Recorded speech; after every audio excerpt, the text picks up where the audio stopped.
Hello Jain साथियों। देखिए, अगला चैप्टर है परसेंटेज का। तो इसको करने के लिए 7200 लिखेंगे। 7200 का 33 सही 1/3 तो 1/3 ही हो जाएगा यहाँ पर। और 3 सही 1/4, 4 या 12 13/4 ये हो जाएगा। 13/4 यानी कि 400 कर देंगे पूरा इसको। और ये आ जाएगा 17 दूनी 34 है 35। 35 इसमें मिल रहा था 35/2 यानी कि 200 यानी कि 5 सत्ते 35 और 5 चौक 20 7/40 हो जाएगा। ठीक है, इसको 7/40 लिख सकते हैं। गुणा 7/40 यहाँ पर आ जाएगा ये। ठीक, अब इसमें क्या करेंगे, कैलकुलेट करेंगे। देखो यहाँ पर ये 2 सिफर तो खत्म हो रहे हैं और ये 2 सिफर यहाँ पर ही खत्म हो रहे हैं। 4 से 4 तिया 12, 12 पंजे 7, 12 छंग 72 यानी कि 6 बार कट जाएगा। ये पूरा का पूरा 6 बार कट जाएगा यानी कि 6 सत्ते 6 बार कट जाएगा और 6 से ये भी कट रहा है यहाँ पर यानी कि 3 सत्ते 21, 21 गुणा 13 ये आ जाएगा यहाँ पर। 21 गुणा 13/20 आ जाएगा यहाँ पर केवल ये। ठीक है, केवल इतना आ जाएगा। इसकी गुणा करेंगे 13 कम 13 और 13 दूनी 26 और 1 27/20 आ जाएगा। ठीक है, 2 से इसको काटेंगे 2 एकम 2, 2 तिया 6 और 2 छंग 12, 2 पंजे 10 यानी कि 136.5 आ जाएगा। और नीचे जीरो भी है तो 1 पॉइंट और इधर खिसक जाएगा आगे को यहाँ पर। ठीक है, तो ये कुल मिला करके 13.65 आ जाएगा। 13.65 आ जाएगा जो कि ऑप्शन नंबर सी में है। ठीक है, अगला क्वेश्चन इसमें यह है कि 30 क्विंटल 2 मीट्रिक टन का कितने प्रतिशत है। कितने प्रतिशत तक कर लेंगे इसको, ये क्वेश्चन भी अच्छा क्वेश्चन है, आसान क्वेश्चन है, लेकिन ये क्वेश्चन गलत हो जाता है। ठीक है, एग्जाम में गलत हो जाता है, बनता नहीं है प्रेशर की वजह से। क्योंकि हम बोल जाते हैं कि 2 मीट्रिक मीट्रिक टन में कितने किलोग्राम होते हैं। कुंटल को तो पता है, 1 क्विंटल में जो है 1 क्विंटल में कितने किलोग्राम होते हैं ये तो पता है। 1 क्विंटल में जो होते हैं वो 100 किलो होते हैं। ठीक है, 100 किलो होते हैं। तो 30 क्विंटल में कितने हो जाएंगे अभी, 30 क्विंटल में हो जाएंगे यहाँ पर 3000 किलोग्राम। ठीक है, 3000 किलोग्राम हो जाएंगे। ठीक, इसके अलावा 2 मीट्रिक टन, 1 मीट्रिक टन में कितने किलोग्राम होते हैं, 1 मीट्रिक टन में होते हैं 1000 किलोग्राम। 1000 किलोग्राम होते हैं 1 मीट्रिक टन में। ठीक, इसके अलावा अगर मैं देखूँ तो 2 मीट्रिक टन में कितने हो जाएंगे, 2 मीट्रिक टन में हो जाएंगे 2000 किलोग्राम।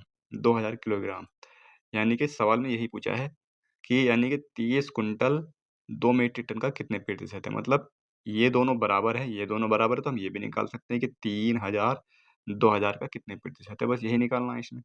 3000 2000 का कितने प्रतिशत है यही निकालना। गुणा 100 आ जाएगा, 2 सिफर कट जाएंगे यहाँ पर, बल्कि 3 से 3 सिफर पूरे कट जाएंगे। ऊपर 300 आ जाएगा यानी कि 300 का आधा 150 आ जाएगा। 150% आ जाएगा ये, जो कि ऑप्शन नंबर सी में है। ऑप्शन नंबर सी में है। ये पहला क्वेश्चन था और ये दूसरा क्वेश्चन यहाँ पर। अगला क्वेश्चन यहाँ पर यह है कि 24.2 का 12%, 14.2 के 10% से कितना अधिक है। कितना अधिक है ये पूछा है केवल इसमें। तो 14.2 12%, 14.2 का 12% और दूसरा दिया हुआ है 14.2 का 10%। ये 24.2 था, इसका 10% ये पूछा है यहाँ पर। ठीक, तो यहाँ पर हम क्या करेंगे, देखो ये कितना कितना अधिक है यहाँ पर। देखो इसको करने के लिए हम क्या करेंगे, पहले इसकी गुणा करेंगे यहाँ पर। देखो सीधा सीधा कर लेंगे, इसमें कुछ इसमें है नहीं। अगर ये पूछा जाता है कि कितना परसेंट अधिक है तभी हम और दूसरे तरीके से कर लेते हैं। हालांकि 2 तरीके से इसको कर सकते हैं, लेकिन इसको सीधा सीधा कर लेंगे, ज़्यादा बड़ी इसमें यूनिट है नहीं। तो 12 दूनी 24 का 4 आ जाएगा। ठीक, और यहाँ पर आ जाएगा 12 चौक 48, 48 और 2 50 का सीवर, और 12 दूनी 24 और 5 29 आ जाएगा। 290.4 आ जाएगा और बटे नीचे 100 भी है, क्योंकि परसेंट को जब नीचे जो 100 में करेंगे तो 2 सिफर यानी कि 2 पॉइंट और बढ़ जाएंगे, जैसे इससे पिछले सवाल में बढ़ाए थे हमने। तो ये हो जाएगा यहाँ पर 2.904। ठीक है, इसका मान 2.904 आ जाएगा। इसका निकालते हैं हम 10% कितना हो जाएगा अब इसका, यानी कि इसका 1 पॉइंट इधर बढ़ जाएगा केवल यहाँ पर, ये 1.42 आ जाएगा। ठीक है, यही पूछा है कि ये इससे कितना अधिक है। कितना अधिक है, इसमें से इसको घटा देंगे, 1.42 इसमें से घटा देंगे यानी कि 4 तो आएगा ही आएगा। यहाँ पर 8 आ जाएगा और यहाँ पर 8 है यहाँ पर, तो यानी कि 4 बटेगा 484, 1.484 बचेगा, जो कि ऑप्शन नंबर ए में है। ठीक है, ये भी आसान क्वेश्चन था, ये भी आसान क्वेश्चन था। हालांकि इसको रेशियो लेकर भी कर सकते हैं, मैं रेशियो लेकर ही करता हूँ, लेकिन आसान है यहाँ पर तो इसलिए मैंने ऐसे ही कर दिया है ये। अगला क्वेश्चन यहाँ पर यह है कि यदि 250 का x प्लस 20%, 220 के x परसेंट से 25% अधिक है तो x प्लस 50 का 10%, यानी कि इस तरह से क्वेश्चन दिया हुआ है, इस तरह के क्वेश्चन आते हैं। ठीक है, कैलकुलेशन इसमें 250 है, 250 का x प्लस 20%, x प्लस 20%, और ये 220 के x परसेंट से 200% के x परसेंट से 25% अधिक है। 25% का मतलब होता है 5/4। 25% अधिक का मतलब हो जाएगा 5/4। यहाँ पर 1/4 होता है 25% का, लेकिन अधिक है तो 5/4 कर लेंगे यहाँ पर। ठीक, तो ये दोनों बराबर हैं यहाँ पर इस समय पर। यहाँ पर बराबर है, यानी कि इस परसेंट से तो ये परसेंट कट जाएगा भी ये वाला, ठीक है, ये परसेंट कट जाएगा और इस 0 से ये 0 भी कट जाएगा यहाँ पर ये, ठीक है। इसकी मैं अंदर गुणा कर दूँगा क्या भाई, इस 5 से ये भी 5 कट जाएगा, यानी कि 5 पंजे 25, 5 यहाँ बचेगा इस वाले 5 से, ठीक है। और कुछ बच रहा है क्या यहाँ पर, और तो नहीं बच रहा, करेंगे यहाँ पर 5x और 5 दूनी 10 आ जाएगा यहाँ पर, और ये आ जाएगा यहाँ पर, ये 5 तो इधर पहुँच गया है, ये 22x आ जाएगा यहाँ पर, 22x बटे 4, 4 की ओर गुणा कर लेंगे यहाँ पर, 4 पंजे 20, 400 हो जाएगा यहाँ पर, ठीक है। यानी कि ये इस तरह से लिख सकता हूँ इसको मैं, 4 पंजे 20 और 4 पंजे 20 और ये 4 पंजे 20 यानी कि 400 यहाँ पर आ जाएगा ये, ठीक है। इतनी बात समझ में आ गई, इतना हम कर लेंगे इसको, यानी कि ये 20x इधर जा करके घटेगा, 2x बचेगा, यानी कि x का मान 200 आ जाएगा। यहाँ से x का मान निकाल लेंगे, ठीक है। यहाँ पर x का मान निकालने में कोई दिक्कत नहीं होनी चाहिए, क्योंकि यहाँ पर ये चीज़ आसान है, ठीक है। ये चीज़ आसान है, अगर थोड़ी-सी डिफ़िकल्ट होती तो मैं इसको दोबारा बताता और। तो x का मान यहाँ पर 200 आ जाएगा, ठीक है भाई। x का मान यहाँ पर 200 आ गया, सवाल में क्या पूछा है? सवाल में पूछा है कि x + 50 का, यानी कि 200 + 50 यानी कि सॉरी x यानी हाँ सही है, 200 + 50 यानी कि 250 हो जाएगा। 250 का 10%, 250 का 10% कितना हो जाएगा? 25 ही हो जाएगा भाई, ठीक है। लेकिन लिख लेंगे 1/10 और x के 15% से, यानी कि 200 के 15% से कितना प्रतिशत कम है? कितना प्रतिशत कम है भाई? तो यहाँ पर देखें, ये 25 हो जाएगा और यहाँ पर 15 दूनी 30 आ जाएगा। ये 25 है यहाँ पर, ये 25 हो जाएगा और ये 30 आ जाएगा, ठीक है। यानी कि 25 30 से कितने प्रतिशत कम है? 5 कम है। 5 कम है किससे? 30 से, यानी कि 1/6 आ जाएगा। 1/6 आ जाएगा, परसेंट में करेंगे तो 100/6 आ जाएगा। 100/6 को क्या लिखते हैं? यानी कि 50/3, यानी कि 16 से ही 2/3 लिखते हैं इसको, ठीक है भाई। 1600 से ही 2/3 लिखेंगे, ऑप्शन नंबर सी ठीक हो जाएगा इसका, ठीक। अगला क्वेश्चन, अब आप ये कहेंगे कि इसमें ट्रिक बतानी है, ट्रिक नहीं बतानी होती है, इसमें केवल जो है ये थोड़े से बस हमें अपना ही एफर्ट लगाना पड़ता है कि हम इसको किस तरह से जल्दी सॉल्व कर सकते हैं इसको, ठीक है। एक बार मैं इसको दोबारा बता रहा हूँ, ठीक है। ये 250 हो जाएगा यहाँ पर, 250, 250 का कितना है? x + 20% बराबर किसके है? 220 के, 220 के x% से कितना अधिक है? 25% अधिक है। 25% अधिक का मतलब हो जाएगा 25 चौका 100, यानी कि 5/4 यहाँ पर, ठीक है। इस वाले परसेंट से ये वाला परसेंट खत्म हो गया, ठीक है। इस 0 से ये वाला 0 भी खत्म हो जाएगा भाई, ठीक है। और इस 5 से 5 पंजे 25 ये खत्म हो जाएगा यहाँ पर, ये 4 पंजे 20 यहाँ पर आ जाएगा, ये 20x और ये 20 और यानी कि 400 हो जाएगा यहाँ पर, और बराबर कितना बचा? केवल 22x बचा यहाँ पर। ये 20x इधर जाके घटेगा, यानी कि 400 बराबर का 2x हो जाएगा, यानी कि x का मान आ जाएगा यहाँ पर, x का मान 200 आ जाएगा। x का मान अगर ये 200 आ गया तो केवल अब इसमें रखना है यहाँ पर, यानी कि 250 का 10% 25 हो जाएगा, और 250 का 15% वो 250 सॉरी 200 का 15% कितना हो जाएगा? 30 हो जाएगा। यही पूछा है कि ये 30 जो है 25 जो है 30 से कितना कम है, कितने प्रतिशत कम है, कितना कम है? 5 कम है। किससे कम है? 30 से कम है। कितने परसेंट कम है? 100 लगा देंगे यहाँ पर, 5 छंग 30 यानी कि 100/6 आ जाएगा, 50/3 आ जाएगा। इसको आगे लिखेंगे 16 से, 16 तिया 48 होते हैं, 16 से ही 2/3% लिखते हैं इसको, जो कि ऑप्शन नंबर सी में, ठीक है। ऑप्शन नंबर सी इसका करेक्ट आंसर हो जाएगा। अगला क्वेश्चन यहाँ पर ये है कि जब किसी संख्या में 8 की वृद्धि की जाती है, तो वह स्वयं की 120% हो जाती है। वह संख्या ज्ञात करनी है। देखो 2 तरीके से बताऊँ इसको भी। हालाँकि छोटा क्वेश्चन है, एक ही अगर एक तरीका भी चल जाएगा तो कोई दिक्कत नहीं है वैसे इसमें, है ना? तो ये देखो एक तरीके से तो ये कर सकते हैं कि किसी संख्या में 8% की वृद्धि की जाती है। मान लो संख्या x है, इसमें 8 की वृद्धि की गई और तो वह स्वयं की कितनी हो जाती है? स्वयं की 120% हो जाती है। 120% का मतलब होता है 6/5, ठीक है? 6/5 हो जाता होता है। 5 की यहाँ गुणा करूँगा, 5x आ जाएगा, 5 अट्ठे 40 यहाँ पर आ जाएगा और बचे में यहाँ पर आ जाएगा 6x, ठीक है। यहाँ पर 6x आ जाएगा, यानी कि x का मान जो हो जाएगा 40 आ जाएगा। x का मान 40 आ जाएगा, इसका मतलब वो संख्या 40 है, जो स्वयं की इतनी-इतनी हो जाती है, ऐसा करने पर ऑप्शन नंबर सी ठीक हो जाएगा, इसका 40 हो जाएगा, ठीक है। तो हालाँकि आसान क्वेश्चन है, अब बिना x के भी कर सकते हैं इसको। बच्चे कहेंगे कि x मान के करा दिया, ठीक है। तो बिना x के भी कर लेंगे। देखो स्वयं की 120% हो जाती है। 120% का मतलब होता है 6/5, ठीक है, 6/5 यानी इसमें जब वृद्धि की जाती है तब होती है ये। यानी कि अगर संख्या 5 थी, यानी अगर मैंने ये मान लूँ कि संख्या अगर 5 थी तो वृद्धि के बाद कितनी हो रही है वो? वृद्धि के बाद 6 हो रही है वो। वृद्धि के बाद 6 हो रही है, यानी कि कितनी वृद्धि हो रही है? 1 की वृद्धि हो रही है। 1 का मान कितना है? 8 है। 1 का मान अगर 8 है तो संख्या कितनी हो जाएगी? 8 पंजे 40 हो जाएगी, ठीक है। बिना x के इस तरह से कर लेंगे। करने की समझ होनी चाहिए, बस किसी से भी तरह से कर सकते हैं, और हालाँकि जो x मान के करा है उससे भी कोई दिक्कत है नहीं, ठीक है। मैं ये कहूँ कि बस 1 सेकंड में कर दिया तो बहुत अच्छा हो गया, ऐसा नहीं होना। ऐसा नहीं होना चाहिए। सवाल किसी भी तरह से कर लो, बस समझ होनी चाहिए, और जितनी अ, इसको मैथ को समझने की एबिलिटी अच्छी होगी उतना ही मैथ आसान हो जाता है। अगला क्वेश्चन यहाँ पर यह है कि यदि एक संख्या R1 दूसरी संख्या R2 से 13% कम है, और R2 5600 से 50% अधिक है, तो R1 का मान कितना है? तो यहाँ पर क्या करेंगे, देखो भाई ये R1 है और R2 है, एक R1 है, एक R2 है यहाँ पर, ठीक है। इसमें बोला है कि R1 दूसरी संख्या से 13% कम है, R1 कम है दूसरी संख्या से 13%, 13% कम का मतलब हो जाएगा 87, यानी कि अगर ये 100 है तो ये 87 हो जाएगी, ठीक है। ये 100 है तो ये 87 हो जाएगी R1, ये 13% कम हो जाएगी इससे, ठीक। अब बोला कि R2 जो है 5600 से 50% अधिक है, 5600 है, 5600 से कितना अधिक है, 50%, 50% अधिक का मतलब होता है 3/2, ठीक है। कैसे होता है भाई 50% अधिक, भाई 50% को मैं 1/2 लिखूंगा, अधिक वाला कितना हो जाएगा, 3/2 हो जाएगा, 2 ऊपर जोड़ेगा तो, ठीक।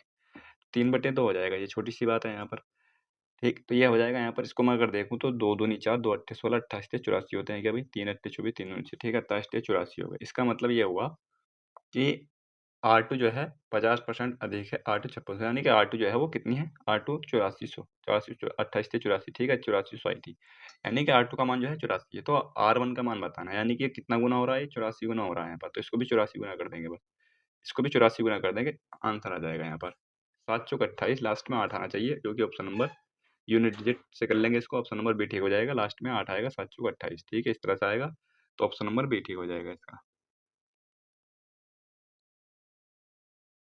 दिया हुआ है कि यदि किसी संख्या का 40% दूसरी संख्या के 30% से 330 अधिक है, यदि दूसरी संख्या ऊपर लिखित अंतर के 3 गुना से 90 कम है, तो पहली संख्या, ठीक है। ये क्वेश्चन भी अच्छा क्वेश्चन है, देखो इसको मैं 2 तरीके से बता रहा हूँ, इसको भी भाई 30% से 330 अधिक है, यदि दूसरी संख्या ऊपर लिखित अंतर के, तो इस अंतर की बात की गई है, इस वाले की जो 330 अधिक है ना, इस वाले अंतर की बात की गई है यहाँ पर, इस अंतर के 3 गुना से 90 कम है, कौन सी, दूसरी संख्या।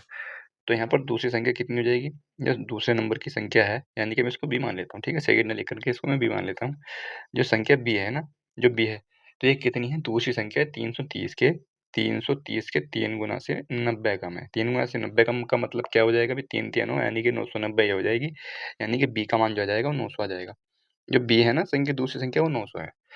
अब बोला है कि किसी संख्या का 40%, यानी कि पहली संख्या का 40%, दूसरी संख्या के 30% है, 330 अधिक था, यानी कि पहली संख्या का 40%, पहली संख्या अगर ए हो जाएगी तो इसका 40% का मतलब होता है, 40% का मतलब हो जाएगा 2/5, इसका 2/5 जो है वो कितना है, वो दूसरी संख्या यानी कि 900 के 30% से 30% का मतलब हो जाएगा 3/10 से 330 अधिक है, 330 अधिक है, इतनी बात समझ में आ गई भाई, इतना कर सकते हैं, यानी कि कट जाएगा 9 27 270, यानी कि 600 हो जाएगा, यानी कि 600 हो जाएगा ये, ए का मान कितना आ जाएगा, यानी कि ये 2 तिया 6, 3 पंजे 15, यानी कि पहली संख्या जो हो जाएगी 1500 आ जाएगी, पहली संख्या 1500 आ जाएगी, दूसरी संख्या 900 आ जाएगी, ये इसमें पूछा था, मतलब इसमें पूछा तो और कुछ है, ये हमें निकालना है, पहली संख्या दूसरी संख्या निकालें, पहली संख्या के 4/5, पहली संख्या का, पहली संख्या यह है, इसका 4/5 निकालूंगा तो 1200 आ जाएगी, पहली संख्या का 4/5 1200 आ जाएगा, ठीक है, 1200 आ जाएगा, 5 से 5 तिया 15, 3 चौक 12, 1200, ठीक।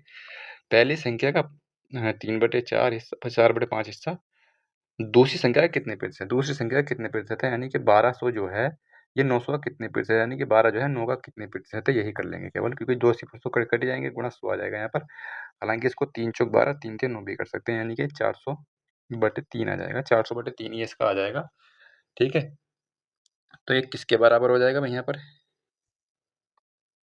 इसको काट लेंगे, यहाँ पर 3 एकम 3 आ जाएगा, बचेंगे 3 तिया 9, 3, अब ये 3 3 बढ़ते चले जाएंगे इस तरह से, ठीक है, ये बढ़ते ही चले जाएंगे, यानी कि ऑप्शन नंबर बी ठीक हो जाएगा इसका, ऑप्शन नंबर बी ठीक हो जाएगा, ठीक है भाई, समझ में आ गया होगा, ना समझ में आया तो फिर इसको एक्स मान के कर लेंगे, कोई दिक्कत नहीं है, ठीक है भाई, एक्स मान के कर लेंगे, कोई दिक्कत वाली बात नहीं है, एक्स मान के क्या, दो संख्याएं माननी पड़ेंगी यहाँ पर, कि पहली एक संख्या का 40% यानी कि 2/5, दूसरी संख्या मान लेंगे बी, दूसरी संख्या के 3/10 से 330 अधिक है, 330 अधिक हो जाएगा यहाँ पर, ठीक है।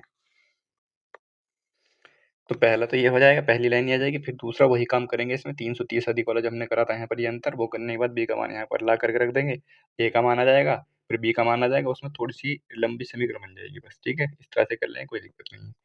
अगला क्वेश्चन देखते हैं, इसमें अगला क्वेश्चन ये है कि ए प्लस बी का 30%, यहाँ पर ए प्लस बी है, ए प्लस बी का कितना है, 30%, 30% ए प्लस बी का, और बराबर ए माइनस बी का, देखो हालांकि मैं इसको यहाँ से भी काट के कर सकता हूँ डायरेक्टली इस जगह से भी, ठीक है, लेकिन यहाँ मुझे कुल मिला के कुछ बताना है यहाँ पर, इसलिए मुझे करना पड़ रहा है यहाँ पर, ये 50% है, ठीक है। तो इसका मान बताना है, इसका मान क्या होगा यहाँ पर, देखो परसेंट से परसेंट कट जाएगा यहाँ पर भी, परसेंट से परसेंट, और 0 से 0 कट जाएगा, यानी कि यहाँ पर ए प्लस बी बटे ए माइनस बी का मान 3/5 आ जाएगा, ए बटे बी का मान कितना आ जाएगा, ए बटे बी का मान आ जाएगा यहाँ पर 8, और 5 में से 3 जाएगा 2, यानी कि 4/1 आ जाएगा। ठीक है, ये डायरेक्टली मैंने कैसे कर दिया यहाँ पर, इसको डायरेक्टली भी कर सकते हैं इसको। ठीक है, तो मैंने कैसे किया, इतना कैसे किया, देखो मैंने इस ऐसा किया ये कि यहाँ पर जैसे a+b कभी भी इस तरह से आ जाए, a+b/a-b इस तरह से आ जाए, और बराबर में क्या आ गया था यहाँ पर 5/3 आ गया था। अगर कभी भी इस तरह से आ जाए तो a/b का मान निकालने के लिए एक बार जोड़ेंगे, एक बार घटा करके रख देंगे, यानी कि एक बार जोड़ेंगे 8 और एक बार घटा देंगे 2 आ जाएगा, यानी कि 4/1 आ जाएगा। इस तरह से निकाला a/b का मान यहाँ पर मैंने। ठीक है, a/b का मान इस तरह से निकाला है। a/b का मान आ जाएगा यहाँ पर 4/1, यानी कि a का मान 4 है, b का मान 1 है, वो इसमें रख देंगे, आंसर आ जाएगा। यानी कि 4 दूनी 8 माइनस का 5 बटे में आ जाएगा 4 और 1 5। ठीक है, यानी कि 3/5 इसका आंसर आ जाएगा। 3/5 इसका आंसर आ जाएगा, ऑप्शन नंबर डी ठीक हो जाएगा इसका। ठीक है, समझ में आ गया होगा अभी ना, तो फिर पूरी कैलकुलेशन कर लेंगे यहाँ पर। ये इतना तो कट जाएगा, 3 के अंदर गुणा करेंगे, ये 3a हो जाएगा, फिर इसका 3b हो जाएगा, और यहाँ पर 5 है, माइनस का 5 भी हो जाएगा। ठीक है, इतना करेंगे, उसके बाद फिर ये ये 3 इधर जाएगा, ये इधर आकर के जुड़ जाएगा। ठीक है, यानी कि ये आ जाएगा यहाँ पर 8b और बराबर का 2a, 8b बराबर 2a, यानी कि ये 4b और बराबर का a आ जाएगा, यानी कि a का मान आ जाएगा यहाँ पर 4 और b का मान आ जाएगा 1। ठीक है, इस तरह से कर लेंगे अब। ठीक है, वहाँ पर रख देंगे, तो इस तरह से भी कर सकते हैं, कोई दिक्कत नहीं है। ठीक है, अगला क्वेश्चन देखते हैं। अगला क्वेश्चन ये है यहाँ पर कि 10 सेंटीमीटर लंबाई के एक रेखाखंड की मापते समय गलती से 10.2 सेमी नाप लिया गया। माप में प्रतिशत त्रुटि बतानी कितनी होगी। तो प्रतिशत त्रुटि कितनी, 0.2 की आई है भाई। 10 सेमी था पहले, और माप कितना दिया गया, वो 10.2 सेमी माप दिया गया। तो त्रुटि कितनी हुई, त्रुटि हुई 10 पॉइंट, यानी कि 0.2 की। किससे हुई है, 10 से हुई है। इससे अधिक हुआ है, यानी कि त्रुटि का मतलब कमी भी हो सकती है और बढ़ोतरी भी हो सकती है। तो यहाँ पर बढ़ोतरी कितनी होगी, 0.2 की बढ़ोतरी होगी 10 से, बटे 10 आ जाएगा, गुणा आ जाएगा 100। यहाँ पर एक जीरो से जीरो कट जाएगा, ये यहाँ पर आ जाएगा, ये पॉइंट से एक बड़ी वाला खत्म हो जाएगा, 2% आ जाएगा। 2% की त्रुटि हुई है, तो ऑप्शन नंबर डी ठीक होगा इसका। ठीक है, यहाँ पर भी सावधान रहना है ऐसे क्वेश्चन में भी, तो 2% इसका आंसर आ जाएगा।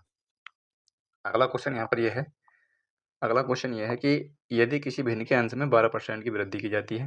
भाई अगर मैंने उस भिन्न का अंश मैंने a/b ले लिया। ठीक है, बोला है कि अंश में 12% की, यानी कि 112 हो जाएगा, और हर में 8% की कमी की जाती है, यानी कि ये 88 हो जाएगा, सॉरी 92 हो जाएगा, 92 हो जाएगा। तो ये नया भिन्न जो है वो 16/17 बचता है। केवल इतना करना है, कुछ और इसमें नहीं करना है, क्योंकि जो परसेंट पॉइंट होते हैं वो सब कट जाते हैं यहाँ पर। ठीक, तो ये हो जाएगा 16 सत्ते 112 आ जाएगा क्या भाई, हैं? 16 7 6 42, 7 एकम 7 4 11। ठीक है, 16 सत्ते 112 आ जाएगा, 92 ऊपर आ जाएगा, 17 सत्ते 119 नीचे आ जाएगा। तो इस तरह से लिखेंगे, ये 92 जो है ये ऊपर चला जाएगा, और ये 7 जो है ये नीचे गुणा हो जाएगी आकर के इसकी। तो यहाँ पर ये बचेगा 92/119, जो कि ऑप्शन नंबर ए ठीक हो जाएगा इसका, ऑप्शन नंबर ए। अगला क्वेश्चन यहाँ पर ये है कि मीता की आय सीता की आय से 125% अधिक है। ये मीता है और ये सीता है। मीता की आय सीता की आय से 125% अधिक है। सीता की अगर मैंने 125% का क्या मतलब होता है, 125% का मतलब होता है 5 दूनी 10, 5 पंजे 25, और यहाँ पर 20, यानी कि 25 से काटते जाएगा, 25 पंजे 125 और 25 चौका 100। ठीक है, 25 पंजे 125 और 25 चौका 100, यानी अगर 125% का मतलब ये हो गया, मतलब अगर सीता की आय अगर 4 है तो मीता की आय 9 हो जाएगी, क्योंकि ये 5 अधिक है इससे। ठीक है, इतना कर लेंगे, 100 मान के भी कर लेंगे, कोई दिक्कत नहीं। तो सीता की आय मीता की आय से कितने प्रतिशत कम है। तो सीता की आय जो है मीता की आय से कितने प्रतिशत कम है, कितनी कम है, पहली बात तो ये देखेंगे 5 कम है। कितनी 5 कम है, किससे कम है, 9 से कम है। जिससे कम होगी उसको नीचे रखेंगे हमेशा, गुणा कर देंगे 100 यहाँ पर। ठीक है, गुणा कर देंगे 100, यानी कि 500/9 आ जाएगा, 500/9 आ जाएगा। 9 से काटेंगे, ये आ जाएगा 9 पंजे 45 आ जाएगा यहाँ पर, और फिर से 5 बचेगा, 9 पंजे 45 आ जाएगा, यानी कि इस तरह से बढ़ता चला जाएगा अभी, यानी कि 55.55% आ जाएगा, जो कि ऑप्शन नंबर ए में है। ठीक है, ऑप्शन नंबर ए ठीक हो जाएगा इसका, 55.55%। ठीक है, इस तरह से कर लेंगे। बाकी और भी है, x मान के, 100 मान के, 2-3 तरीके और हैं, कर लेंगे, कोई दिक्कत नहीं। एक वस्तु के मूल्य में 35% की कमी की जाती है, वास्तविक मूल्य प्राप्त करने के लिए नई कीमत में कितने। सेम सवाल है जैसे ऊपर वाला सवाल है ना, ऐसे ही है भाई। 35% पहले मूल्य उसका कितना था, पहले मूल्य उसका मान लेंगे कि 100 था पहले मूल्य, 35% का भाई यहाँ पर भी फ्रैक्शन से कर सकते हैं। अब देखो मैं 100% मान के कर रहा हूँ, तो वही काम ऊपर वाले में कर सकते हो। ठीक है, मैंने मान लिया कि यहाँ पर पहले मूल्य 100 रुपये था उसका, अब उसका 35% कम कर दिया। 35% कम करने का मतलब है 65% कर दिया। इतना मैं रख सकता हूँ 65%, यानी कि यहाँ से मैं इसका जो है रेशियो भी लिख सकता हूँ अभी। 5 से काटूँगा, 5 दूनी 10 यहाँ आ जाएगा, और 5 एकम 5 और 5 तिया 15, यानी कि पहले उसका मूल्य 20 था, अब मूल्य 13 कर दिया गया। अब 13 कर दिया गया, तो वास्तविक मूल्य प्राप्त करने के लिए, यानी कि पहले वाले मूल्य में जाने के लिए, यानी कि 20 करने के लिए कितनी वृद्धि करनी पड़ेगी? कितनी वृद्धि करनी पड़ेगी? 7 की वृद्धि करनी पड़ेगी। किसमें करनी पड़ेगी? 13 में करनी पड़ेगी, उसको नीचे रखेंगे, गुणा आ जाएगा 100। ठीक है, यानी कि ये आ जाएगा 700/13। 700/13 आ जाएगा, इसको मैं कैलकुलेट करता हूँ, तो 13 पंजे 65 आएगा। 13 पंजे 65 आएगा, इसका मतलब ऑप्शन नंबर ए ठीक हो जाएगा इसका। ठीक है, ऑप्शन नंबर 13 पंजे 65 आएगा ना, तो ऑप्शन नंबर ये वाला हो जाएगा बी। ठीक है, अच्छा 5 इसमें भी है। ठीक है, 2 में है, 5 जो है 2 में कर लेंगे यहाँ पर। 13 पंजे 65 और बचेंगे फिर से यहाँ 5, और 13 ते 13 तिया 39, 13 तिया 39 आएगा। ठीक है, यानी कि ये वाला आ जाएगा ऑप्शन नंबर पहला ठीक हो जाए, सो सी ठीक हो जाएगा इसका। ठीक है, ऑप्शन नंबर सी ठीक हो जाएगा। मेरा बार-बार पहले पेज आ रहा है, ऑप्शन नंबर सी ठीक हो जाएगा। 53 से ही 11/13 इसका आंसर आ जाएगा। अगला क्वेश्चन यहाँ पर हो जाएगा ये, कि पेट्रोल के मूल्य में 50% की वृद्धि होती है, इसकी खपत में कितने प्रतिशत की कमी कर दी जाएगी? इस पर होने वाले व्यय में केवल 14% की वृद्धि हो। ठीक है, तो यहाँ पर देखो, इस चीज़ का एक चीज़ पता होनी चाहिए, कि जो व्यय होता है ना, व्यय व्यय होता है ना, व्यय, तो ये कीमत गुणा खपत के बराबर होता है।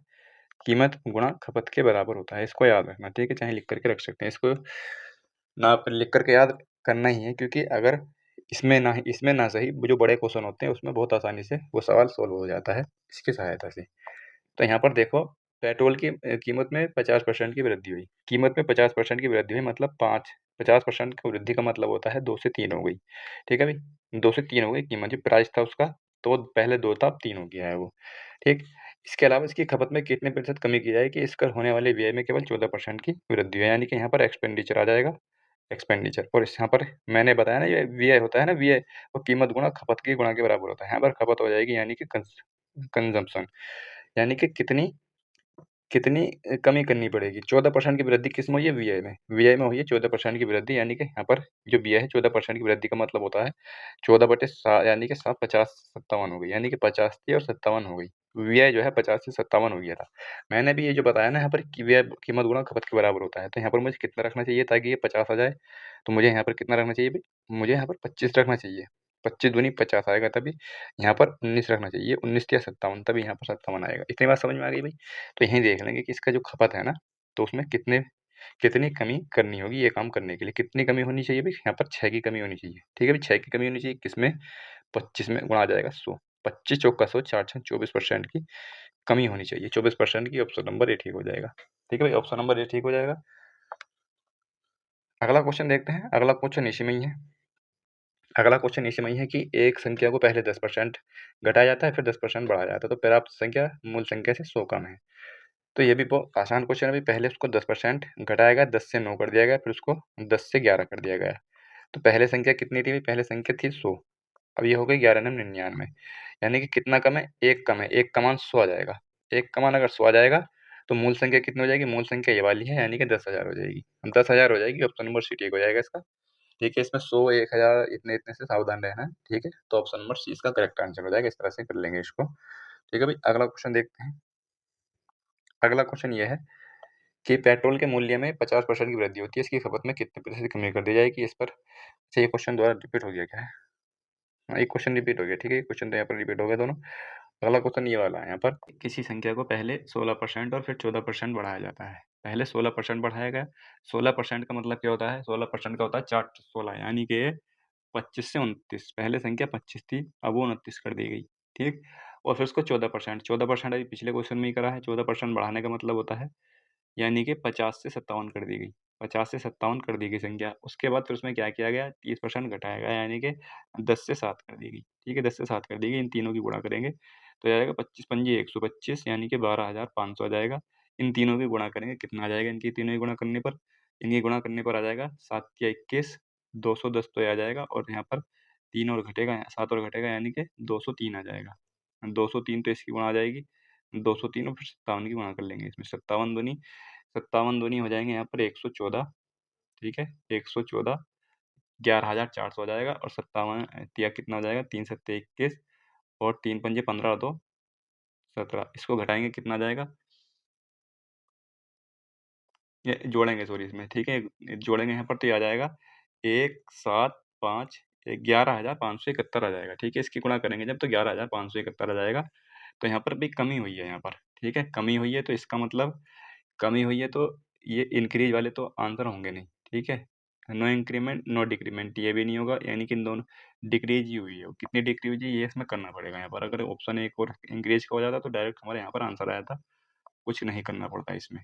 इसमें अब हमें करना पड़ेगा तो कितनी कमी हुई है भई यहाँ पर 9, 2 और 125 यानी कि 24, 4, 5 929 की कमी हुई है भई। 929 की कमी हुई है यहाँ पर, 929 की। क्या हो रहा है इसमें? 929 की कमी हुई है, कितने से कमी हुई है भई? कितने से कमी हुई है? ये कमी हुई है 125 यानी कि 12,500 से गुणा आ जाएगा, सो यहाँ पर 2 सिफ़र कट जाएँगे। इससे यहाँ पर हमें कैलकुलेट करना ही पड़ेगा ये, यानी कि 9 बार तो कभी नहीं जाएगा ये। 9 बार तो कभी नहीं जाएगा, तो आंसर ये भी नहीं होगा, केवल एक ही बचा ऑप्शन नंबर सी। ठीक है, 7% इसका आंसर आ जाएगा, 7%। अगला क्वेश्चन यहाँ पर ये है कि गेहूँ की कीमत 6 सही 1/4% कम होने पर एक व्यक्ति ₹135 में 1 किलोग्राम अधिक खरीद पाता है। प्रति किलोग्राम गेहूँ की मूल दर ज्ञात करनी है, ठीक है? इस क्वेश्चन को हम जिस तरह से भी कर सकते हैं, कर लेंगे, लेकिन इसको मैं कैसे करूँगा देखो, और मैं कैसे करता हूँ।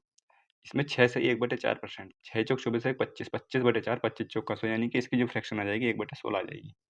1/16 आ जाएगी इसकी फ्रैक्शन यहाँ पर, ठीक है? ये यहाँ पर 1/16 लिखेंगे और यहाँ पर लिखेंगे 1 बटे इसको इसमें से घटा देंगे 15 लिखेंगे यहाँ पर केवल, ठीक है? कभी भी इस तरह का सवाल आए इस तरह से करना 20% हो 30% हो किसी न कितना भी हो यहाँ पर करना इसी तरह से है। जैसे 30% होता है यहाँ पर 30% तो 3% की फ्रैक्शन कितनी हो जाएगी 3/10 हो जाएगी।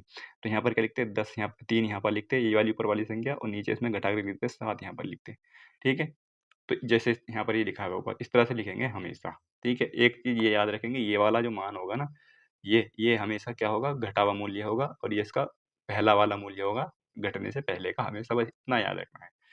ठीक, यहाँ पर अब हमें क्या पूछा है? इसमें पूछा है गेहूँ का मूल मूल्य ज्ञात करना है। मूल मूल्य कौन-सा वाला? मैंने बताया ये जो है, ये घटा हुआ मूल्य है, ये हमेशा मूल मूल्य ये है तो यहाँ पर 135 की गुणा कर देंगे और ये 1 किलोग्राम अधिक है इससे भाग कर देंगे बस यहाँ पर 15 नंबर 135 9 इसका आंसर आ जाएगा। 9 इसका आंसर आ जाएगा, ऑप्शन नंबर सी ठीक हो जाएगा इसका। ठीक है, ऑप्शन नंबर सी ठीक हो जाएगा।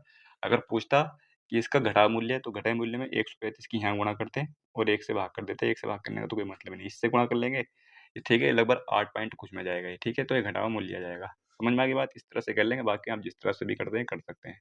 मैं तो हमेशा इस तरह से करता हूँ, 10 सेकंड में आंसर आ जाता है, 5 सेकंड में बल्कि। एक कस्बे की जनसंख्या में प्रतिवर्ष 8% की वृद्धि होती है। यदि इसकी वर्तमान जनसंख्या इतनी है, तो 1 वर्ष पूर्व जनसंख्या कितनी थी? 8% की वृद्धि होती है। यदि इसकी वर्तमान एक कस्बे की जनसंख्या में प्रतिवर्ष 8 तो इसकी 1 वर्ष पूर्व की जनसंख्या 1 का इसमें दिया हुआ है केवल, 1 का ही दिया हुआ है, उसमें कुछ नहीं करना, 8% की वृद्धि होती है। 8% की वृद्धि का मतलब होता है 25 से 27, ठीक है? 25 से 27, 8% का मतलब क्या होता है? 8% का मतलब 8/100 यानी कि 4 दूनी 8 और ये 2/25 पहले 25 थी तो बढ़ने के बाद 27 हो गई। यानी कि पहले 25 थी अब 27 हो गई उसकी, ठीक है? बोला है तो ये वर्तमान जनसंख्या है, तो 1 वर्ष पूर्व उसकी जनसंख्या कितनी थी? 1 वर्ष पूर्व 42 है, 1 वर्ष पूर्व 42 तो है, वर्तमान जनसंख्या ये है यहाँ पर। तो वर्तमान जनसंख्या कितनी है? 1, 2, 560 यानी कि 27 का मान ये है तो 25 का मान निकालना है कितना होगा। कुल मिलाकर के कुछ क्वेश्चन यहाँ पर कैलकुलेटिव हैं।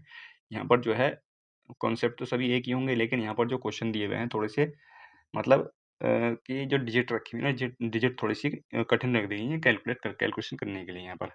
9 से काट लेंगे 9 तिया 27 आ जाएगा और यहाँ पर आ जाएगा 9 एकम 9 बचेंगे 5 यहाँ पर 9 9 पंजे 45 आ जाएगा, 9 अट्ठे 72, 9 चौक 36 ठीक है, ये आ जाएगा।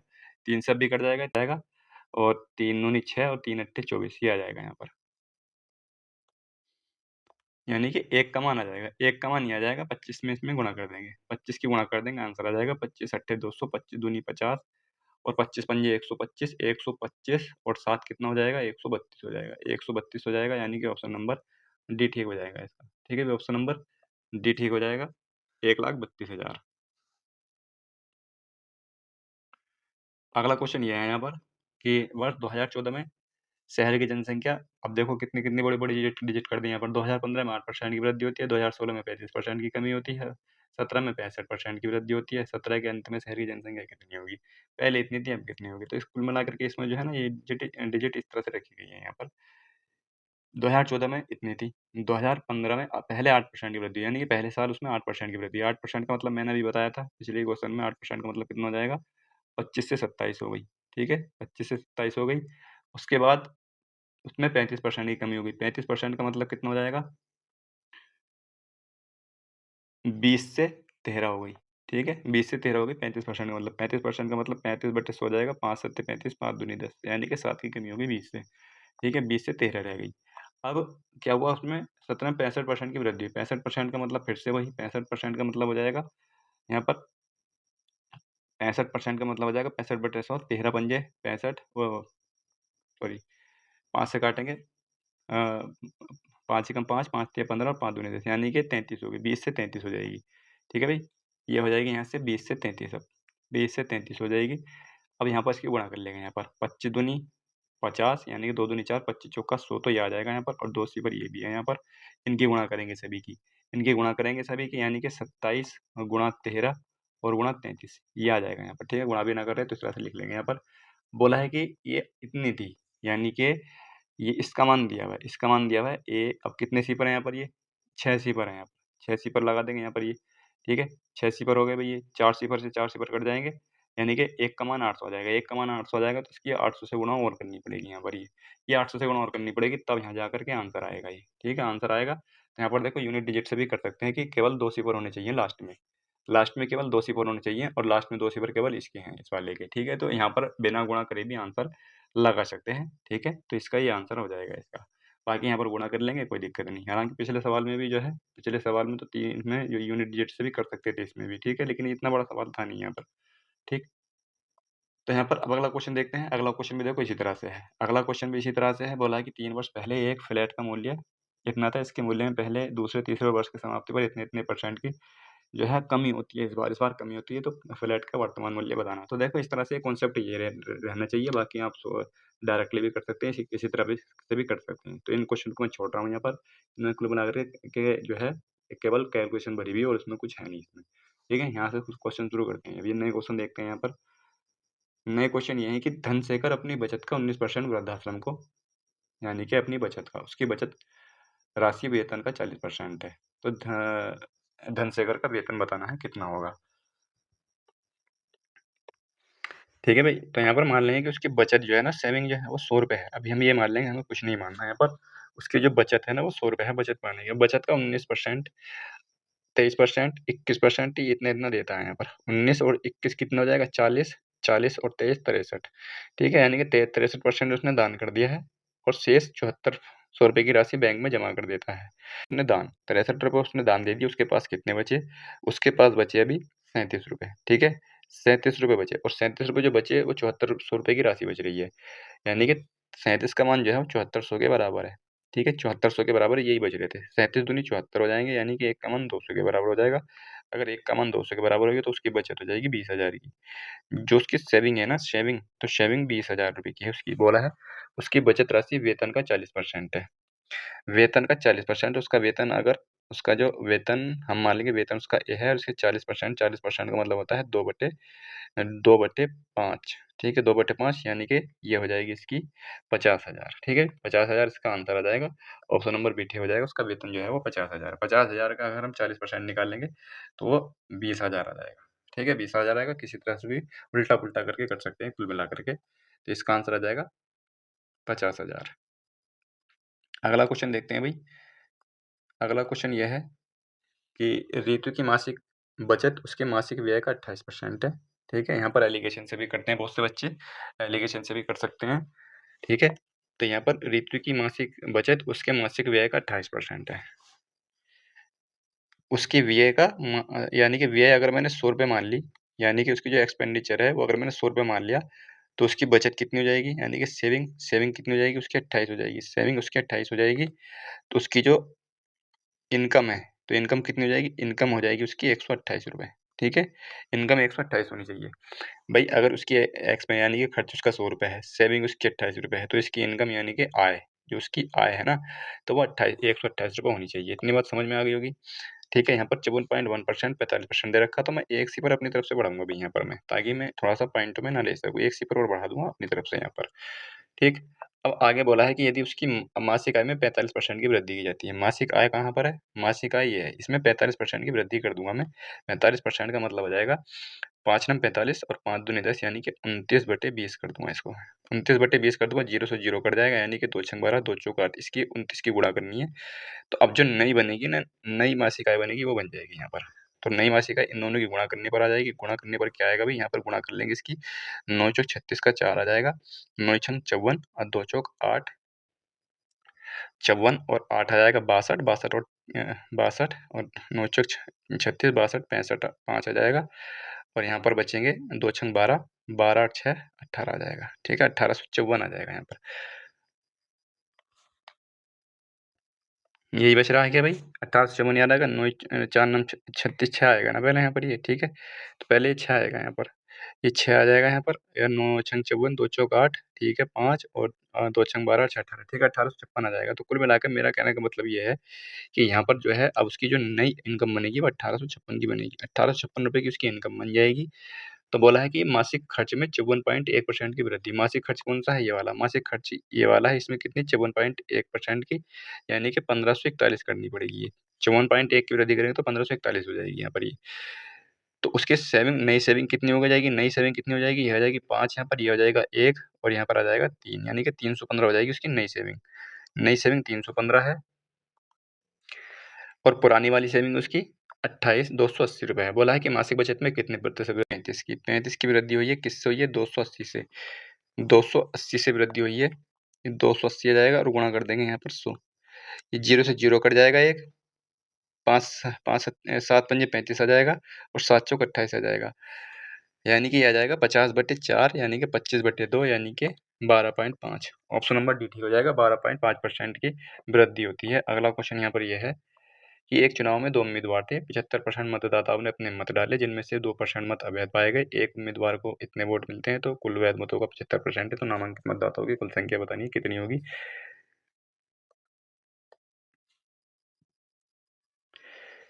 एक चुनाव में 2 में 75% मतदाताओं ने अपने मत डाले। तो इसमें पूछा है कि कुल जनसंख्या कितनी है। कुल संख्या कितनी है, तो मैं मान लेता हूँ कुल संख्या 100 है, जिसमें से 75 ने अपने मत डाले हैं। 75 ने मत डाले, जिसमें से 2% अवैध हो गए। 2% अगर अवैध हो गए तो 98% सही होंगे। 98% मतलब 49/50 ये आ जाएगा यहाँ पर। और गुणा 92 61 वोट मिले एक उम्मीदवार को, जो कुल मतों को, कुल वैध मत होगा, ये वैध मत है इस समय पर। यहाँ पर वैध मत होगा 75%। 75% का मतलब हो जाएगा 25 या 75, 25 चौका 100। ये किसके बराबर है, 92 61 के बराबर है यहाँ पर। ठीक है, 92 61 के बराबर है। यहाँ से इसको कैलकुलेट कर लेंगे, एक का मान निकल आएगा यहाँ पर। तो यहाँ पर आ जाएगा 25 या 75 और 25 दूनी 50 आ जाएगा यहाँ पर ये। ठीक है, 3 3 9 हो जाएंगे, 3 3 9, 9 से इसको काटेंगे, 9 एकम 9, 9 दूनी 18 आ जाएगा यहाँ पर। और 9 9 81 आ जाएगा, 1029 आ जाएगा। 7 से काटेंगे, 7 7 49 और 7 एकम 7 आ जाएगा, बचेंगे 3, 7 चौक 28, 7 7 49, 7 दूनी 14, 7 एकम 7 आ जाएगा। ठीक है भाई, 7 एकम 7 आ जाएगा। इसका मतलब यहाँ पर जो एक का मान आ जाएगा, एक का मान 2 चौक 8, 8 गुणा 21 आ जाएगा एक का मान। तो मुझे चाहिए टोटल वोट। टोटल वोट आ जाएंगे यहाँ पर 100 से और गुणा कर दूंगा, 8 एकम 8, 8 दूनी 16, यानी कि 16,800 हो जाएंगे total vote. 16,800 option number C ठीक हो जाएगा। ठीक है, इस तरह से कर लेंगे, बाकी आप जिस तरह से भी करना चाहें। अगला क्वेश्चन यहाँ पर यह है कि ए और बी के बीच एक चुनाव में डाले गए प्रत्येक 5वें मत को मशीन द्वारा अमान्य के रूप में चिन्हित किया गया। यानी ए और बी के बीच एक चुनाव में वोट डाले गए और प्रत्येक 5वें मत को, इसका मतलब प्रत्येक 5वें मत का मतलब हो गया कि 1/5। 1/5 मतलब 20% मत जो है वो कितने हो गए, अवैध हो गए, अमान्य हो गए। 20% वोट जो है वो अमान्य हो गए। इतनी बात समझ में आ गई। आगे बोला है कि अमान्य के रूप में चिन्हित किया गया शेष मतों में से ए 2500 मतों के अंतर से या डाले गए मतों के 10% के अंतर से बी से चुनाव जीत जाता है, यदि अमान्य मतों में 90% बी के पक्ष में। ठीक है, इस तरह से क्वेश्चन है ये। तो मैं मान लेता हूँ कि 100 टोटल वोट जो है 100 है। टोटल वोट 100 हैं, जिसमें से 20% अमान्य हो गए, तो 80 वोट डाले गए, केवल केवल 80 वोट डाले गए, जिसमें से ए ने जो है 10% से अंतर से जीता है कुल मतों का। कुल मत कितने हैं, 100, यानी कि कुल मतों का 100, यानी कि अगर ए यहाँ पर ए है और एक बी है, ए ने चुनाव जीता है, ए ने कुल मतों के 10% से, कुल मतों के 10% या 2500 कर लेंगे। मैं यहाँ पर जब मैंने परसेंट बनाया तो मैं परसेंट से करूँगा। कुल मतों के 10% यानी कि 10 से वोट जीत जाता है कौन, ये। यानी कि अगर इसको x प्लस 10 मिले हैं तो इसको x मिले होंगे, इसको 10 वोट अधिक मिल रहे हैं यहाँ पर, यानी कि 2x का मान आ जाएगा यहाँ पर, 2x का मान आ जाएगा 80। 80 माइनस 10 यानी कि 70 आ जाएगा 2x का मान। ठीक है, इनका मान जो है 80 है यहाँ पर टोटली, यानी कि इनको जो मिले हुए मत है इस समय पर यहाँ पर, यानी x का मान 35 आ जाएगा। अगर इसका मान 35 है तो इसका मान 45 आ जाएगा। तो मुझे ये निकालना था बस यहाँ पर कितने कितने वोट मिले हैं इसमें से इसको, यानी कि इसको अगर 45 मिले हैं तो इसको 35 मिले हैं। इतनी बात समझ में आ गई भाई? इतनी बात समझ में आ गई होगी। आगे बोला है कि बी चुनाव जीत ले, ये बी से चुनाव जीता यदि अमान्य मतों में से 90% बी के पक्ष में होते। जो अमान्य मत कितने हैं? अमान्य मत है 20, यानी कि 20% अमान्य हो गए तो 20 मत जो है अमान्य है। इसमें से 90% का मतलब होता है कि 18, यानी कि अगर 18 वोट बी को मिल जाते तो कौन सा विकल्प सही होता? कौन सा विकल्प सही होता? यानी कि इसको ए को मिलते 45 और इसको मिल जाएंगे यहाँ पर 53 अब। ठीक है, 53। ठीक है, तो अब इसमें पूछा है कि कौन सा विकल्प सही होगा। तो विकल्प यहाँ क्या सही होगा? ये 8 मतों से जीत रहा है यहाँ पर, ये बी जो है 8 मतों से जीत रहा है, कुल मतों के 8% से जीत रहा है, कुल मतों के 8% से बी जीत जाता है, यही ऑप्शन होगा। तो ऑप्शन कौन सा हो जाएगा? ऑप्शन नंबर बी ठीक होगा इसका, कि बी जो है वो 8% से जीत जाता अगर वो 90% बी के पक्ष में होते तो। ठीक है, बात समझ में आ गई होगी। अगला क्वेश्चन यहाँ पर ये है कि एक चुनाव सूची में सभी मतदाताओं के 40% द्वारा विजेता का समर्थन किया गया था और उसे अपने एकमात्र प्रतिद्वंदी से 410 वोट अधिक मिले थे। मतदाता सूची के 10% मतदाताओं ने वोट नहीं डाला। ठीक है, इसको भी कर लेंगे यहाँ पर, यानी कि मैं मान लूँगा कि सूची में जो मतदाता थे वो 100 थे। ठीक है, सूची में जो मतदाता यानी कि टोटल वोट 100 थे, जिसमें से 40% द्वारा विजेता का समर्थन किया गया, यानी कि 40% विजेता को मिले और 410 वोट अधिक मिले। मतदाता सूची में 10% ने वोट नहीं डाला। मतदाता में यानी कि 10% ने वोट नहीं डाला, 10 ने वोट नहीं डाला, केवल 90 वोट डाले गए हैं। 90 वोट डाले गए हैं, जिसमें से कुल मतों का 40% सभी मतदाताओं के 40% द्वारा विजेता का समर्थन किया गया। यानी विजेता अगर ये है विजेता, तो इसको कितने मिले भाई? इसको मिले 46 वोट। 46 वोट मिले, डाले गए 90 हैं, तो बी को कितने मिले होंगे भाई? बी को मिले होंगे यहाँ पर, ये आ जाएगा 4 यहाँ पर, और ये आ जाएगा यहाँ पर 4। 44 वोट किसको मिले होंगे? 44 वोट मिले होंगे, ठीक है, हारने वाले को। अब यहाँ पर बोला है कि 410 वोट अधिक मिले हैं, तो 410 तो यहाँ मिले, 410 वोट यहाँ पर अधिक मिले, यहाँ पर मिले 2 वोट अधिक। 410 वोट यहाँ पर अधिक मिले हैं और 7 जो मत थे ना, 7 ये खाली हो गए थे। 60 को क्या करेंगे? इसमें से घटा देंगे, 60 को इसमें से घटा देंगे, तो यहाँ पर 2 का मान कितना जाएगा? यानी कि 2 का मान है तो 1 का मान कितना जाएगा? 1 का मान आ जाएगा यहाँ पर 205, तो ये होगा, और 30 ये घटा दूंगा इसमें से, यानी कि ये आ जाएगा यहाँ पर 30 ये यानी कि 5, यानी कि 185। ठीक है, 185 वोट जो है वो 1 का मान है, 1 का मान 185 है, तो टोटल वोट कितने हैं? 100 से गुणा कर दूंगा 18,500। 185 17,500 है इसमें, तो इसमें से अगर मैं घटाता हूँ 5, सॉरी यहाँ पर 185 नहीं आएगा, 175 ही आएगा। ठीक है, इसमें से घटाऊंगा तो 175 आ जाएगा, 175 ये आ जाएगा total vote. Option number D ठीक हो जाएगा अब इसका, ऑप्शन नंबर डी। अगला क्वेश्चन यहाँ पर यह है कि निम्नलिखित 4 उम्मीदवार हैं ए बी सी डी द्वारा प्राप्त अंक है यहाँ पर, तो इसमें से बताना है कि किसको किसके अंकों का प्रतिशत सर्वोच्च दूसरे पायदान पर है। तो इसके परसेंट निकालने के 2 तरीके से कर सकते हैं इसको। एक तरीके से मैंने इसमें बूस्टर ट्रेड में बताया हुआ है, तो इसको कैसे करेंगे यहाँ पर डायरेक्टली इसको, तो यहाँ पर देखो हम क्या करेंगे, सीधा-सीधा इनका परसेंट निकाल लेंगे। परसेंट निकालेंगे 560 में से 420 मिले हैं, 420 मिले हैं 560 में से, गुणा कर देंगे 100 यहाँ पर।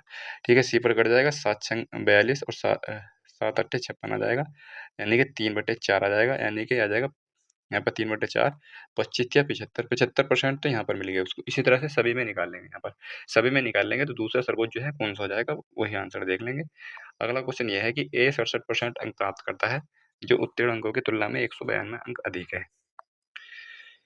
मैंने माना कि टोटल अंक जो है 100 हैं, टोटल अंक 100 हैं परीक्षा में। 67% अंक प्राप्त करता है ए। ए ने 67% अंक प्राप्त किए और ये क्या करता है कि उत्तीर्ण अंकों की तुलना में 192 अधिक है, ये 192 अधिक है। इसके अलावा बी 27% अंक प्राप्त करता है और फेल हो जाता है। ये 27% अंक प्राप्त करता है कौन? बी, और फेल हो जाता है ये 48 अंकों से। यहाँ पर इनका डिफरेंस कितना है? डिफरेंस इनका यहाँ पर 40 का है। यहाँ पर डिफरेंस कितना है? यहाँ पर डिफरेंस जुड़ जाएगा, क्योंकि अलग-अलग स्थान से जुड़ जाएगा यहाँ पर। तो ये हो जाएगा 0, 4, 240, यानी कि 1 का मान आ जाएगा 6। 1 का मान आ जाएगा यहाँ पर 6, इससे काटूँगा 1 का मान 6 आ जाएगा। तो टोटल जो अंक हैं वो 600 हैं। टोटल अंक 600 हो जाएँगे। बोला है कि परीक्षा में उत्तीर्ण होने के लिए योग्य अंक कितने हैं?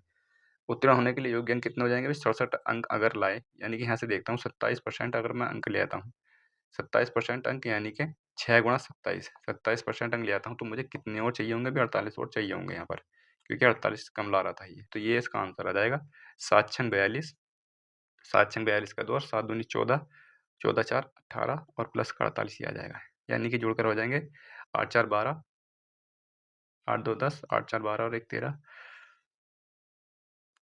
तो यहाँ पर ये गुणा गलत हो गई है थोड़ी सी यहाँ पर ये, ठीक है, गुणा गलत हो गई है। तो ये आ जाएगा 7 6 42 का 2 आ जाएगा, और 6 दूनी 12 और 4 16 आ जाएगा, 162 आता है, ठीक है। 48 यहाँ पर आ जाएगा, 8 4 8 2 10 का 0 और 6 4 10 1, यानी कि 210 आ जाएगा। 210 ऑप्शन नंबर ए ठीक हो जाएगा इसका। अगला क्वेश्चन देखते हैं। अगला क्वेश्चन ये है कि एक कारखाने में 60 श्रमिक 30 वर्ष से अधिक आयु के हैं और इनमें से 75% पुरुष और शेष महिलाएं हैं। मैं मान लेता हूँ कि ये जो कारखाने में श्रमिक की कुल संख्या 100 है, ठीक है, 100 है। 60% श्रमिक 30 वर्ष से अधिक आयु के हैं।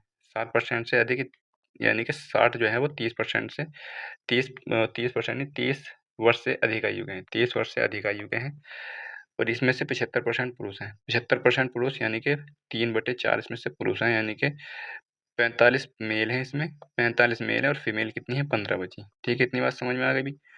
बोला है कि शेष महिलाएं यदि 30 वर्ष से अधिक आयु के 135 पुरुष श्रमिक हैं। 30 वर्ष से अधिक आयु के जो पुरुष हैं, 135 पुरुष श्रमिक हैं, तो सॉरी 30 वर्ष से अधिक आयु के 135 पुरुष श्रमिक हैं, ठीक है। ये बात समझ आ गई है। यानी कि ये 30 साल की उम्र से अधिक के हैं, 30 वर्ष से अधिक आयु के 45 हैं, जो कि 135 के बराबर है। 45 दिया 115, यानी कि 3 गुना हो रहा है, तो इसको भी 3 गुना कर देंगे, 15 45 हो जाएगा ये, ठीक है। 15 45 हो जाएगा। सवाल में तो ये नहीं पूछा, सवाल पूछा कारखाने में श्रमिक कुल संख्या, तो यहाँ पर 3 से गुणा करनी थी इसकी केवल, इसमें ये पूछा तो 300 हो जाएगी, 300।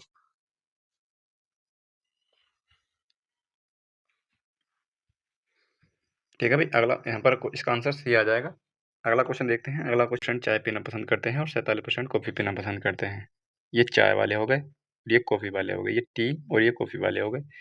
यहाँ पर बोला है कि अगर मैंने मान लूँ कि 100 लोग जो है टोटल है शहर में, तो चाय पीने वाले कितने हैं, 42 हैं, और कॉफ़ी पीने वाले 47 हैं, और दोनों हैं वो 15 हैं, ठीक है। अगर ये 42 हैं, ये 15 हैं, तो ये 27 होने चाहिए भाई। ये 47 हैं, ये 15 हैं, तो ये 32 होने चाहिए, केवल कॉफ़ी पीने वाले और केवल चाय पीने वाले। बोला है कि 780 न तो चाय पीते हैं और न ही कॉफ़ी, तो 27 15 और 32 ये कितना है, 7 5 12, और 7 5 12 और 2 14 का 4 आ जाएगा, और 3 यानी कि 74 आ जाएगा। 74 लोग ऐसे हैं जो कुछ ना कुछ पसंद करते हैं। बाकी कितने बचे 100 में से, यानी कि बाकी बचे 26। 26 लोग ऐसे हैं जो कुछ नहीं पसंद करते। इनका मान 780 दिया हुआ है, यानी कि 26 का मान 780 है, ठीक है। तो 3 छंग 18, 3 दूनी 6, यानी कि 1 का मान 30 आ जाएगा। 1 का मान 30 आ जाएगा। सवाल में पूछा है कि सिर्फ चाय पीने वाले लोग कितने हैं। चाय पीने वाले सिर्फ लोग 27 हैं, 27 से गुणा कर देंगे, ठीक है। 27 से 81 हो जाएगा यहाँ पर, ठीक है। 27 से 81, आंसर तो 2 है ना इसमें, 27 से 81 आ जाएगा ये। तो आंसर 2 किस तरह से है बीच में, तो ये 27 से 81, चलो इसको निकालते हैं, 810 आ जाएगा, यानी कि केवल चाय वाले। अच्छा, दो दो चीज़ पूछी है इसमें 2 चीज़ पूछी है कि शहर की जनसंख्या कितनी है और चाय पीने वाले कितने हैं। शहर की जनसंख्या कितनी हो जाएगी, 3000 हो जाएगी। शहर की जनसंख्या 3000 हो जाएगी, 3000 30 की गुणा 100 में कर दूंगा, और केवल चाय पीने वाले 810 हो जाएंगे। ऑप्शन नंबर बी ठीक होगा इसका।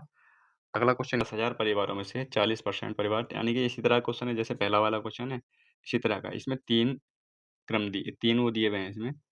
यहाँ पर टाइम्स ऑफ इंडिया दिया हुआ है, हिंदू दिया हुआ है, और इसके अलावा इकोनॉमिक्स दिया हुआ है। 3 दिए हुए हैं यहाँ पर ये, ठीक है। 3 ले लेंगे यहाँ पर।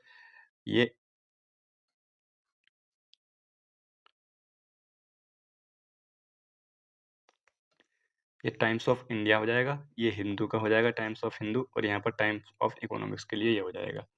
बोला है कि 40% परिवार टाइम्स ऑफ इंडिया, यानी कि 40 परिवार तो यहाँ पर हो जाएंगे, यानी कि 100 में टोटल मान लो 100 हैं। अभी 10,000 ना मार करके मैं टोटल 100 मान लेता हूँ कि 40 जो हैं वो इकोनॉमिक्स पढ़ने वाले हैं। द हिंदू पढ़ने वाले कितने हैं यहाँ पर, 20 हो जाएंगे, और टाइम्स इकोनॉमिक्स पढ़ने वाले 10 हो जाएंगे यहाँ पर। और इसमें हमें लेना पड़ेगा कि जो 2% सभी तीनों पढ़ते हैं, 2 लोग यहाँ पर सभी पढ़ते हैं, यानी कि तीनों को पढ़ते हैं यहाँ पर। अब वापस आते हैं यहाँ पर, जबकि 5% परिवार टाइम्स ऑफ इंडिया और हिंदू, इंडिया और हिंदू कितने हैं भाई, 5%। तो यहाँ पर कितने होने चाहिए, 3 होने चाहिए, तभी ये 5 हो जाएंगे यहाँ पर ये, ठीक है। इसके अलावा 3% परिवार हिंदू और इकोनॉमिक्स, हिंदू और इकोनॉमिक्स 3%, यानी कि इसका मान 1 होना चाहिए, तभी यहाँ पर ये 3 बनेंगे। 4% ये वाले बचेंगे, तो ये 2 बचेंगे यहाँ पर, डायरेक्टली लिख लेंगे इसको, ठीक है। इतनी बात आ गई। अब अगर ये इतना आ गया यहाँ पर, तो केवल इकोनॉमिक्स और हिंदू पढ़ने वाले कितने हो जाएंगे, 3 2 5 और 2 7, यानी कि ये 33 हो जाएंगे, ठीक। 3 2 5 और 1 6, यानी कि ये 14 हो जाएंगे, और ये 2, 4, 1, 5 यानी कि ये 5 लोग ऐसे होंगे जो केवल इकोनॉमिक्स पढ़ते हैं। सवाल में पूछा है कि तो केवल टाइम्स ऑफ इंडिया, केवल द हिंदू तथा तीनों में से कोई भी अखबार नए खरीदने वाले परिवारों की संख्या क्या होगी? तो यहाँ पर देखते हैं टाइम्स ऑफ इंडिया, केवल टाइम्स ऑफ इंडिया यानी कि 100 का मान कितना है भाई यहाँ पर? अब देख लेंगे। 100 का मान यहाँ पर 10,000 था। 1 का मान यहाँ पर 100 आ जाएगा। 1 का मान अगर 100 आ गया यहाँ पर, तो बोला है कि केवल केवल टाइम्स ऑफ, यहाँ पर बोला है केवल times of India. Times of India कौन से वाले हैं? ये वाले हैं। केवल केवल ये हैं 33, तो 3300 हो जाएगा। ठीक है, केवल टाइम्स ऑफ इंडिया पढ़ने वाले 3300 हैं। और आगे बोला है कि केवल द हिंदू, ये 14 हैं द हिंदू केवल, तो ये 1400 हो जाएंगे। तो इस तरह से आंसर देख लेंगे। ऑप्शन से कर लेंगे। अब ऑप्शन नंबर ए ठीक हो जाएगा इसका, ऑप्शन नंबर ए। अगला क्वेश्चन देखते हैं। अगला क्वेश्चन ये है यहाँ पर। अगला क्वेश्चन है कि 20 किलो ताजे तरबूज में 96% पानी है। 20 किलो तरबूज है यहाँ पर ये, जिसमें 96% पानी है, ये वाटर है। और बाकी का सामान इसमें गोदा को पी लिख लूँगा मैं यहाँ पर। ठीक है, इसमें 96% पानी है यहाँ पर, 96% और 4% क्या है इसमें बाकी का सामान है यहाँ पर, यानी कि इनका रेशियो ले लेंगे यहाँ पर। ये आ जाएगा यहाँ पर 4 दूनी 8, 4 छंग 4 दूनी 8 और 4 चौक 16, ठीक है, 24। 24 एक का रेशियो इनका पहले है वाटर का और गूदे का। अब इसमें कुछ समय के बाद 95% पानी रह जाता है। 95% पानी रह जाएगा 19 पंजे 95, यानी कि 19 और 1 का रेशियो रह जाएगा बाद में कुछ समय के बाद यहाँ पर। तो भाई पानी कम हुआ यहाँ पर, यानी कि पानी कम हुआ तो गूदा तो बराबर रहना चाहिए, तो गूदा ऑलरेडी बराबर है यहाँ पर, तो पानी कम हुआ। पानी कितना कम हुआ? 5 यूनिट कम हुआ है पानी। ठीक है, 5 यूनिट कम हुआ है पानी। ठीक है भाई, 5 यूनिट कम हुआ है। तो पहले कितना वजन था भाई इसमें? पहले वजन था 20 किलो, जो किसके बराबर था? इस वाली यूनिट के बराबर था। यानी कि 25 का मान जो है, 25 का मान 20 के बराबर है। 1 का मान 5 चौक 20, 5 पंजे 25, 4/5 के बराबर है। 1 का मान 4/5 के बराबर है। पूछा किसका? तरबूज का वर्तमान वजन। वर्तमान वजन है ये वाला 20, 20 से गुणा कर दूंगा, आंसर आ जाएगा 5 चौक 20, 4 चौक 16, यानी कि 16 किलोग्राम है अब उसका तरबूज का वजन। ऑप्शन नंबर सी ठीक हो जाएगा। अच्छा क्वेश्चन है ये। अगला क्वेश्चन यहाँ पर यह है कि 1100 में से 300 आम खरीदता है आदित्य। इनमें से कुछ आम सड़े हुए होते हैं और फेंक दिए जाते हैं। वह शेष आमों को 5 रुपये प्रति की दर पर बेचता है और ये 150 रुपये का लाभ कमाता है। 150 रुपये का लाभ कमाता है, 5 रुपये प्रति की दर पर बेचता है और 150 रुपये का लाभ कमाता है, यानी कि 1100 रुपये में खरीदे थे उसने 300 आम। ठीक है, ये 300 आम थे यहाँ पर, उसने खरीदे 1100 रुपये में। 1100 में खरीद ली। अब इसने क्या किया? 5 रुपये प्रति दर की बचे हुए आम थे जो सड़े खराब हो गए थे, तो 5 रुपये प्रति दर से बेच दिए उसने। 150 रुपये का लाभ कमाया। 150 रुपये का लाभ कमाया, यानी कि ये तो उसका सीपी है यहाँ पर। तो उसने कितने के बेचे भाई? उसने बेचे होंगे यहाँ पर 1250 रुपये के। 1250 रुपये के बेचे होंगे, बाकी बचे हुए सभी सभी बेचे होंगे। 5 रुपये प्रति दर से बेचे उसने। 5 रुपये प्रति सेब की दर से बेचे, यानी कि 5 दूनी से 25 रुपये, यानी कि उसने 250 सेब बेच दिए उसने 5 रुपये की दर से। 250 सेब बेचे उसने 5 की दर से। इतनी बात समझ में आ गई? 300 सेब पहले से, यानी कि बेचे कितने उसने? 250 बेचे। इसका मतलब ये हुआ कि 50 सेब खराब हुए हैं। 50 सेब खराब हुए थे तो फेंके गए। आमों का प्रतिशत बताना है। 50 सेब फेंके गए थे, 300 टोटल है, परसेंट निकाल लेंगे इसका यहाँ से। 5 छंग 30, यानी कि 1/6 आ जाएगा। 16 से ही 2/3 आ जाएगा। 16 से ही 2/3, इसका आंसर आ जाएगा कि जो फेंके गए हैं, जो खराब हुए थे वो इतने थे। अगला क्वेश्चन यहाँ पर ये है, यदि किसी घनाभ की लंबाई और चौड़ाई में क्रम से 6% और 8% की वृद्धि की जाती है, तो इसके आयतन में वृद्धि बतानी है कितनी होगी? आयतन में वृद्धि बतानी है कितनी होगी, यानी कि लंबाई, चौड़ाई और ऊंचाई के बारे में कुछ नहीं कहा गया है इसमें। तो ये 6% की और 8% की वृद्धि होती है, यानी कि 6% का मतलब हो जाएगा यहाँ पर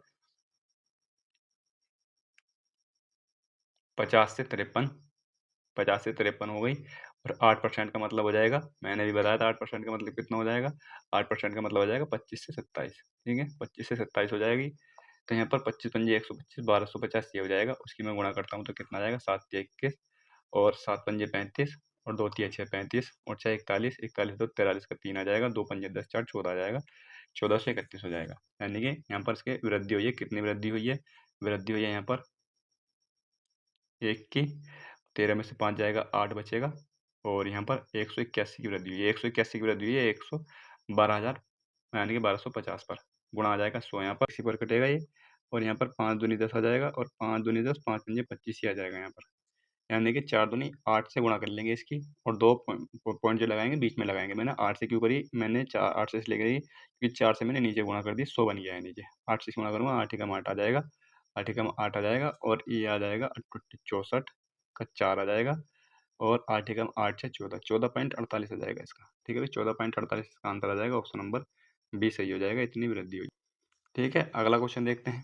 इतनी बात समझ में आ गई। अगला क्वेश्चन, राम 10,000 तक की बिक्री पर 5% कमीशन प्राप्त करता है। राम जो है वो 10,000 रुपये की बिक्री हो गई। अगर 10,000 की बिक्री होगी तो 5% का लाभ प्राप्त कर रहा है, और इससे अधिक की बिक्री हो गई तो वो कितने का प्राप्त करेगा? 4% का। अगर इससे अधिक की बिक्री है तो 4% का लाभ प्राप्त करेगा। मैं मान लूँ कि एक बार को मैं ये मान लेता हूँ कि 4% जो है वो सभी पर मिला है, यानी कि 10,000 से अधिक की बिक्री हुई है उसकी। 10,000 से अधिक अधिक की बिक्री हुई है तो 4% मिलेगा उसको। और यहाँ पर उसको 10,000 तक की बिक्री पर उसको 5% की बिक्री पर 10,000 की बिक्री पर 5% मिल रहा था। यानी कि उसको 1% का लाभ तो यहाँ पर होएगा ही होएगा। यानी कि उसका जो कमीशन है यहाँ पर वो ₹100 का है। यानी कि 1% का मान 100 आ जाएगा इसका। बोला है 4% कमीशन प्राप्त करता है यदि अपना कमीशन निकालने के बाद 31,100 रुपये कंपनी में जमा कर देता है। यानी कि 31,100 रुपये कंपनी में जमा कर देता है वो अपना कमीशन निकालने। तो कमीशन के साथ कितना होगा भाई? 100 रुपये कमीशन था इसका, तो इसने 100 रुपये निकाले थे इसमें से। निकालने से पहले कितनी थी ये? 31,200 रुपये निकालने से पहले थी, कमीशन काटने से पहले थी। मैंने 4% टोटल माना है। मैंने माना कि 4% इसको जो है टोटल पर मिला है। इसका मतलब ये हुआ कि इसने 4% काट करके 96% कंपनी में जमा किया था। ठीक है?